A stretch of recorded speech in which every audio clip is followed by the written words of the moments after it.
Everyone, welcome back to the Culture Eats Everything podcast. Super excited to have Joel Zeff on today. We're going to talk about improv and how to layer that into leadership. And his book, Make the Right Choice, I think is awesome because chapter 10 of our book, The Great Engagement, How CEOs Create Exceptional Cultures, is called The Transformational Choice. And there's a great quote at the beginning of the chapter from Carl Jung that says, "I am not what happened to me. I am what I choose to become."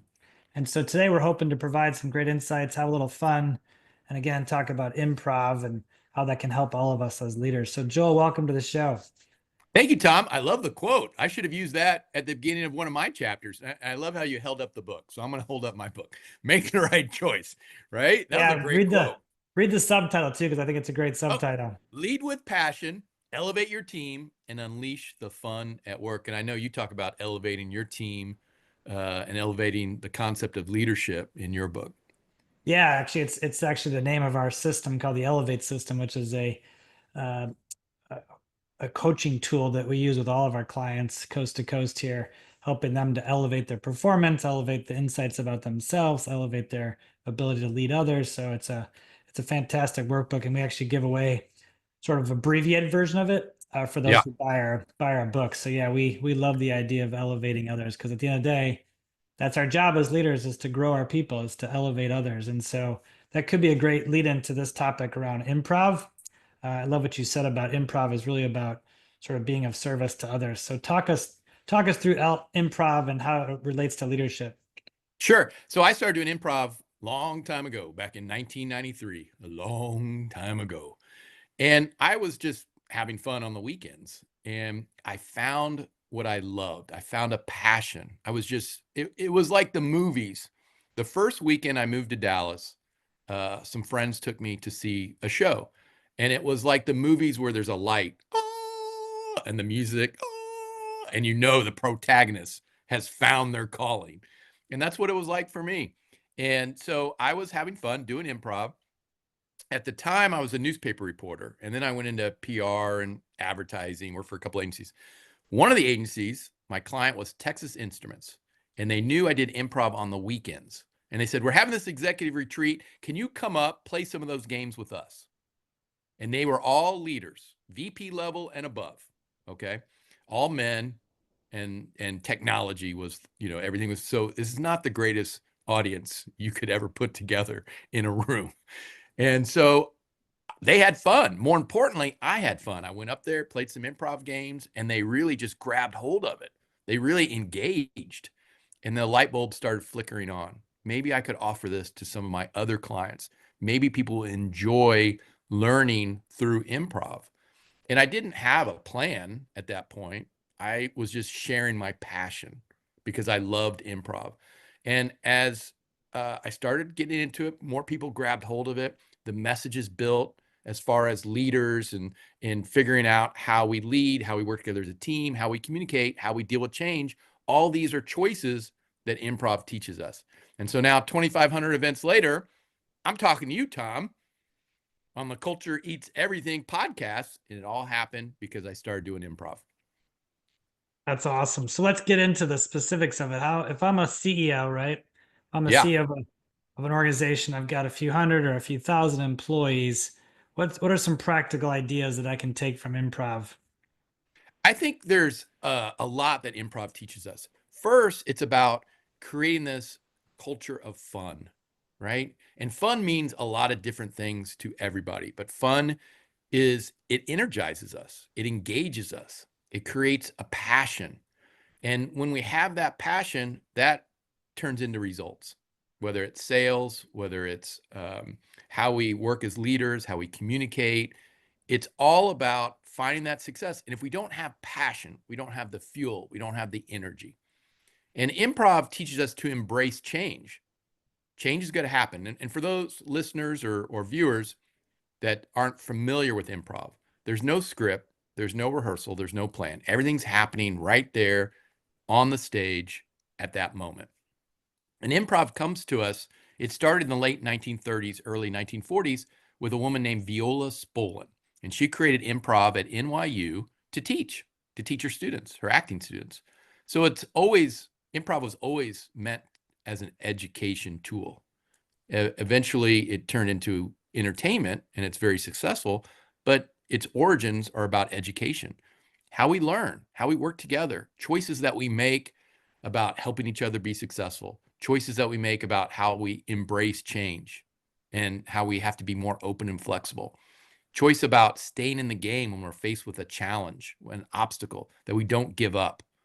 That's a choice improv taught us. One of my favorite choices is be present and in the moment, right? That's when we're at. Improv forces us to be present. What does that mean?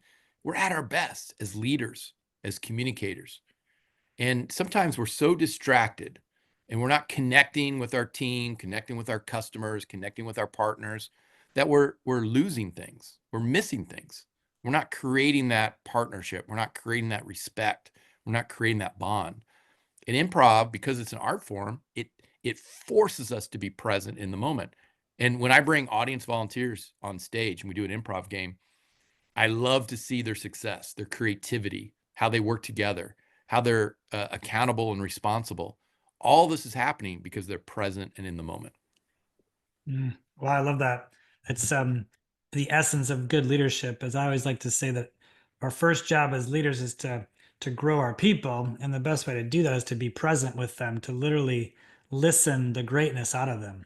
That is directly from improv. And then the second thing that, or the first thing that you said is about, as a leader, helping your team find success. And one of the key lessons, the foundations of improv, is asking a question. How do I help the people around me be successful? People always ask. When I was doing improv, we had 4 public shows. We had a theater in downtown Dallas, 200-seat theater. People were, lining. There's a line out the door. And people would always ask, how does it work?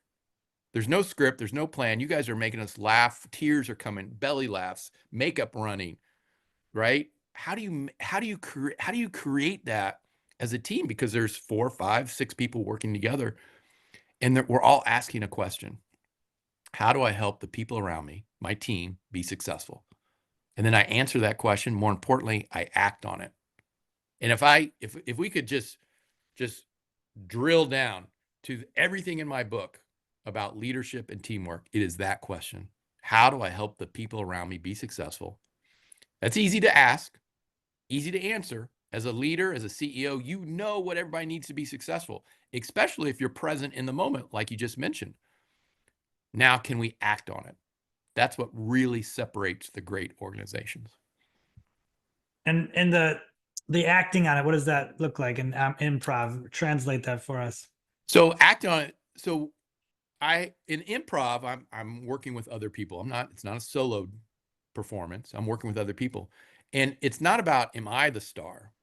Am I the funniest? Am I the best? No, it's about, what do I do to help my team? What do I do to set them up to make them successful? Let's take it back to your listeners, your viewers, the CEOs, the school superintendents. You know what people need to be successful. Now, act on it. What do you need to do? And it's how do you fulfill your employees, your team members? How do you make them fulfilled and rewarded?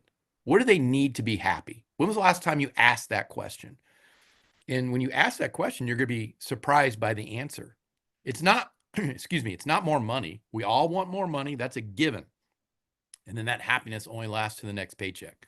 What is it that's going to fulfill us and reward us?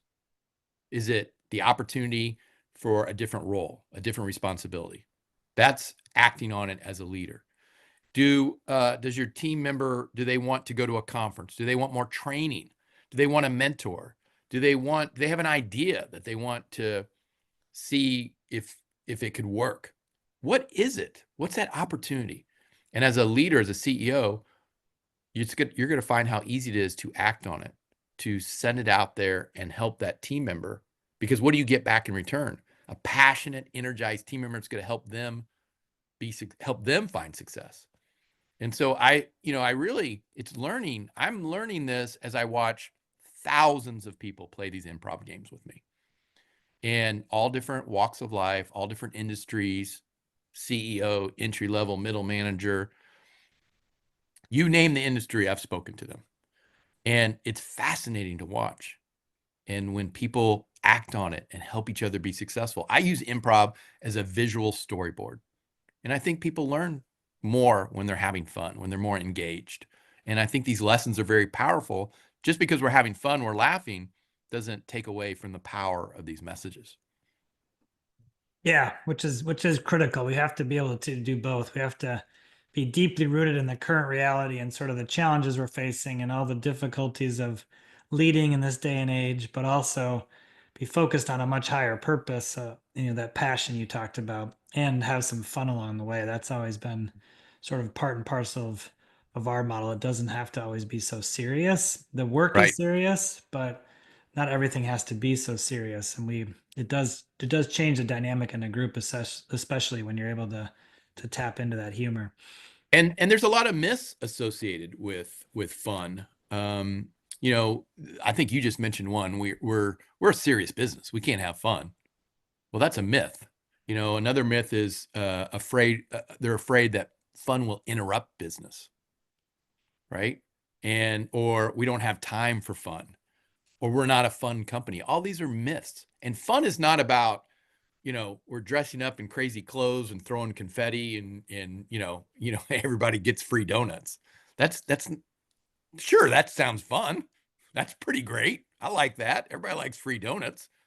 But fun is many different things. It's about making a connection. It's about enjoying being there and working together and finding a solution, solving a problem, helping a customer find success. Fun is many, many different things, but it's also it's a fuel, and we have to have fun. And when we say fun interrupts business, yeah, it should. You try to sit at your computer for 8 hours and be serious and only do work. How draining is that? You need a time to take a walk, to think, to create, right? Where do we get ideas? We don't get ideas just staring into the abyss of the computer and doing nothing. We get ideas by taking a break, right? And having a little fun. It should interrupt business, and we do have time for it, and it should happen no matter how serious our business is. We have to re-energize. We have to refuel, and it's leaders' job to create the foundation that makes that happen. Yeah, it actually becomes a way to fill the battery so we can go back to the computer and back to work or back Or to whatever whatever we we're do. doing. Yeah, Yeah. whatever we do, because it's so important. And it's also about, we create that responsibility and we create that accountability. And when we give people accountability, they start to care. And when they start to care, they have passion. Not going to have passion if they don't care about something, and they're not going to care about something if they don't have responsibility. And fun is woven into all three of those things, right? Ask any passionate person, are you having fun? I'm guessing they're going to say yes. You don't meet too many passionate people who are like, this is not fun at all, right? It's they're intertwined. So we have to make time for it. We have to find ways to create it, to energize us, to fuel us, to connect us. And that's really, I think, fun is part of all those things. That's great. I love that because it's just part of the human experience. It's a lot of our book is about, that emotion has the same root as motion. So as leaders, if we want to get our teams in motion, we Right? have to tap into the emotions of work and the emotions of ourselves and our teammates. And too many companies say, leave your emotions at home, which is a little bit insane. It's kind of like saying leave 80% of yourself at home, Yeah. show up as the robot version of yourself. And so I love this idea. You've got me rethinking about, the intentional use of fun versus just the frivolous use of fun. Yeah. And fun, again, it just means so many different things. You remember, I think in my book I mentioned, you remember high school in the algebra class? I'm terrible at math. I don't know, Tom, you might be brilliant at it. There's nothing in there that says let's do math. And algebra, geometry, painful. Painful. It's like going to the dentist and having a tooth extracted every moment. There was nothing in my brain that wanted math, that needed algebra or geometry. But there was always someone right next to you that loved solving an algebra problem. And that was fun. They were excited when they solved that problem. They were just, they had an energy, they had a passion, and that's why people become engineers and architects and scientists, because they love solving problems. And I'm guessing they use math and all those things, right? Not fun for me, but it's fun for them. So let's find what's fun for you. What is it? Not everybody's going to want to do a scavenger hunt, and that's fun. But what is it that's fun for you? What do you love? What's going to fuel you? What's going to create passion and energy? And, it means different things for different people. And I think it's the leader's job to create that foundation so that we have fun. And then that leads to, we care about our work. And I think that leads to passion. Yeah, it helps people uncover their own inspiration, like what inspires them. Yeah. It's important to use inspiration as leaders, but it's also important to help people figure out what do they aspire to, what do they care about, what are they going for. And very few people are going to say, no, I don't want to have fun, right? Like that's just Right. part of, again, the human experience. And so the more as leaders we can tap into that and inspire them and have them create their own aspirations, now we've really got something we can work with to create that passion and that energy. Yeah. I saw a little funny video on LinkedIn, and they were making fun of a team building experience. And they're like, they were all excited that the team building experience was canceled. And and I talk about in the book, I've done 2,500 events. Every time they do some kind of team building, and I don't like the word team building, it's more team happiness. You're not building your team. The team's already built. It's a bad term. I don't like team building. The team is built.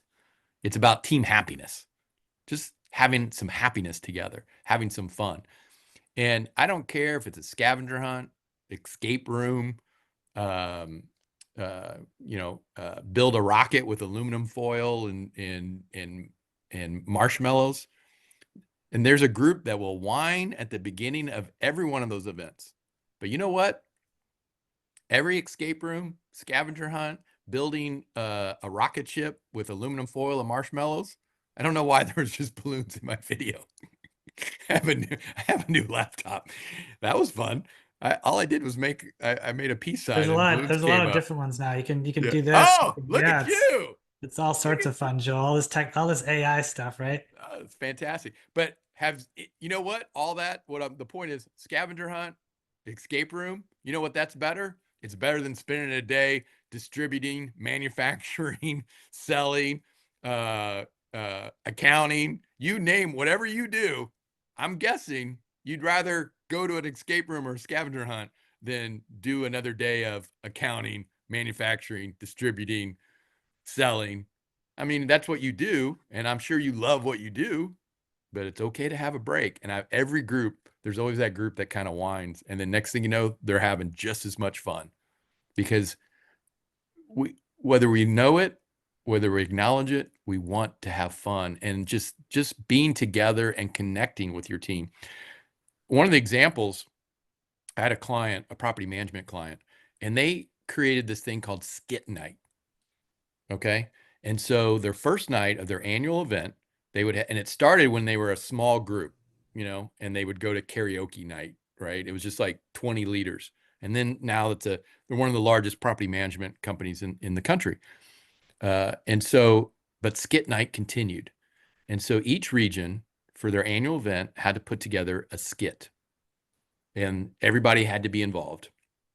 And so they did these skits, and it was music, and sometimes it was video, and sometimes it was, some bad dancing.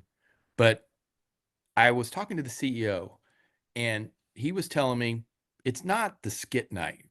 That's not the result that I want. It's the time that all these people spent together, having fun, creating, doing something related to work, but not what their regular job is. And maintenance is working with accounting, who's working with marketing, who's working with sales, and they're all working together on putting this skit together.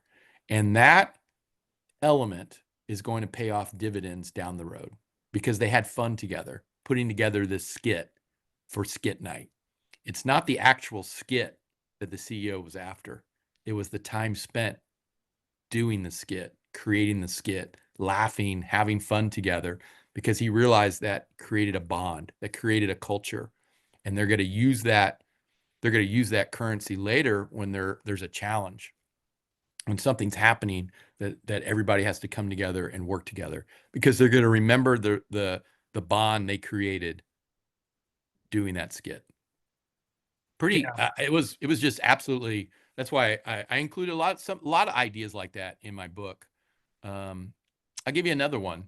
A leader, smaller company, they moved into a new office, had this huge wall, this huge blank wall, and whoever said you can't paint the wall, you can't do anything on the wall. And so the leader of this group, of this team, she bought this huge blank canvas, giant canvas, and she made squares on the canvas, right?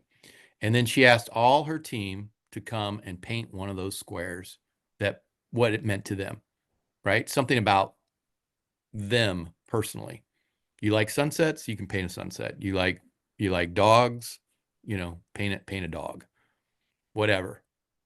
And so everybody they had their own square, and they put it up on the wall. And it was just really, something they wanted to cover this blank white wall that they couldn't do anything about. And what it did was, again, create something fun. It connected people. 4 or 5 people would paint their squares together during a break or during lunch. And then another 4 or 5 people would paint their squares. Another 4 or 5 people would paint their squares. And everybody who came in the office would talk about that painting.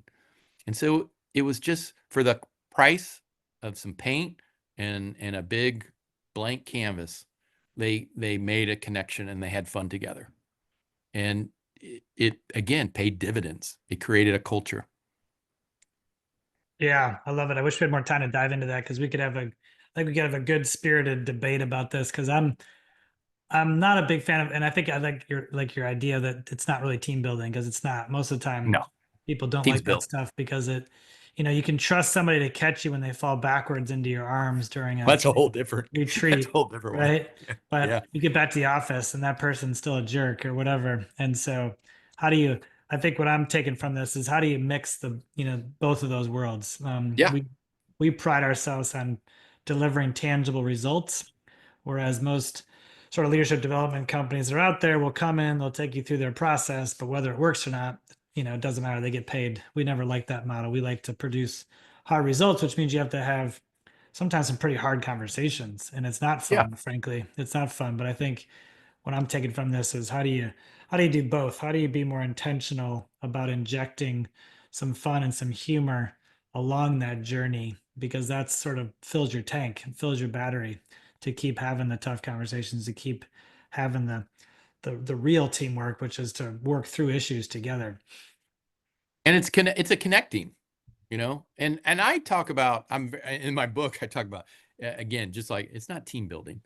And using the improv is about lessons. We're having fun. I want you to laugh. I want you to get out of your comfort zone, but I want you to learn from this some lessons that are going to help you be a more successful team, be a more successful leader, be a better communicator.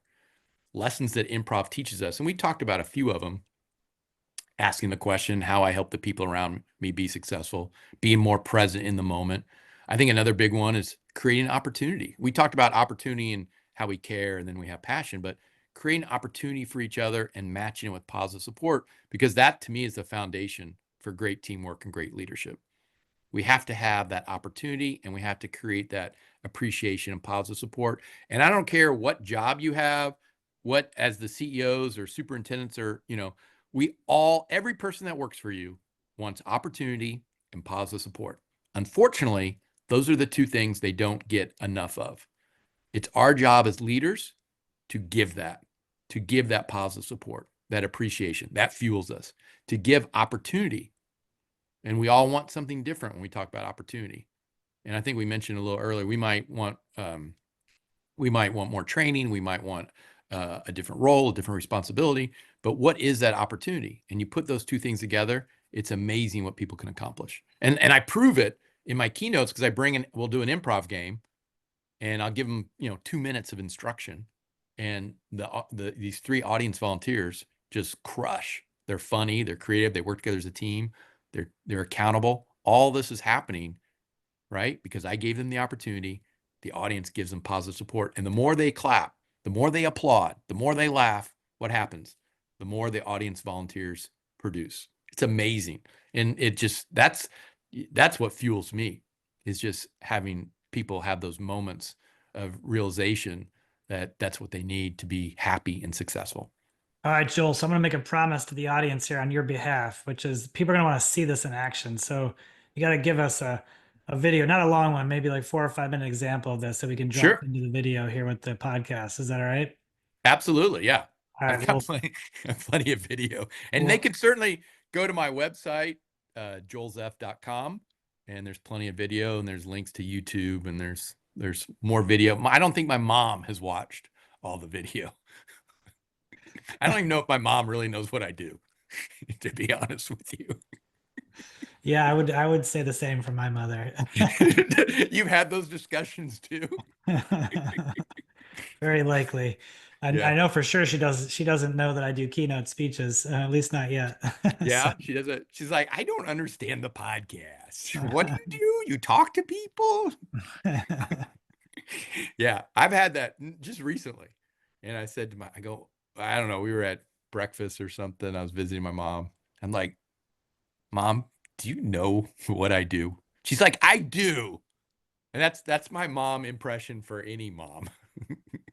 I do. And of course. And I would say, tell me, Mom, you talk to people. I go, okay. Lots of business stuff. Well, Joe, I'm going to ask you for a book recommendation in 1 second, and then we'll wrap up by dropping that video example at the very end of the podcast so people can watch it. Fantastic. But thanks for being on. It's Joel Zeff. His last name is Zeff.com if you want to go check out and learn more about Joel. So what's a book recommendation you got for our audience? I recommend my book, Tom. Can I recommend my book, or am I supposed to recommend a different book? You can certainly recommend your book. What's another book you'd recommend? Well, this would be number 1. Make the right choice, lead with passion, elevate your team, and unleash the fun work. Everything that we talked about in much greater detail. And we talked about a lot of ideas too.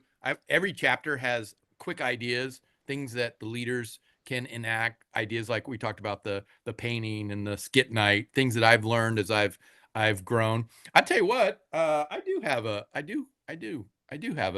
leadership book recommendation. As I saw a speaker recently, her name was Amber Selking, Winning the Mental Game, the playbook for building championship mindsets. Really enjoyed this book, and she was a really enjoyable speaker. She's the mental coach for the LSU Tigers football team, among many other things. And so, I really enjoyed this book. But this would be number 1. And then I do like Amber's book. This is number 1. This is Amber's book. Number 1, Make the Right Choice. Speaking of making the right choice. Awesome. Well, thanks, Joel. Thanks for the time. I appreciate it. And keep bringing some joy and humor into the world.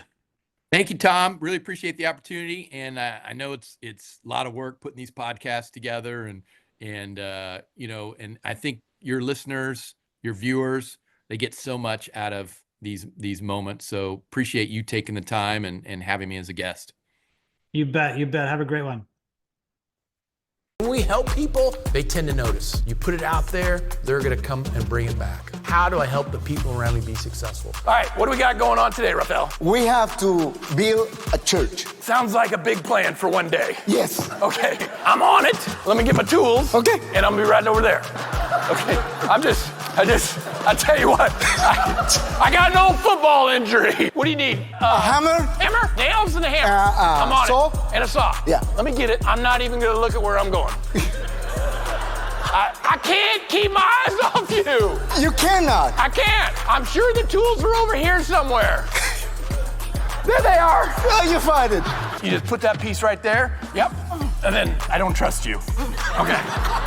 This is your first day as a carpenter, isn't it? Yeah, it is. Okay. Boom. Oh my God, that's so good. I'll tell you what we need to do.